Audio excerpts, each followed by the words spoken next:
الإمام الصادق صلوات الله عليه: إذا كانت لك حاجة إلى الله وضقت بها ذرعا. يعني شنو؟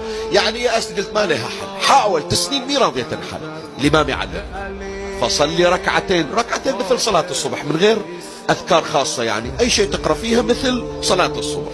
فإذا سلمت كبر الله 3، نقول السلام عليكم ورحمة الله وبركاته، الله أكبر الله أكبر الله أكبر، وسبح تسبيح فاطمة عليه السلام، ثم اسجد وقل 100 مرة: يا مولاتي فاطمة أغيثيني، 100 مرة وانت ساجد.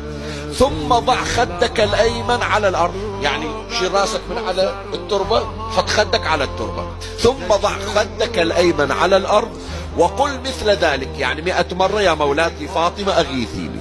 ثم عد إلى السجود وقل ذلك 100 مرة و10 مرات. صار العدد كامل كم؟ 310. مرة على الجبين، مرة تحط خدك الأيمن، مرة ترجع جبينك. ثم عد، الإمام يقول: ثم عد إلى السجود وقل ذلك 100 مرة و10 مرات، واذكر حاجتك فإن الله يقضيها.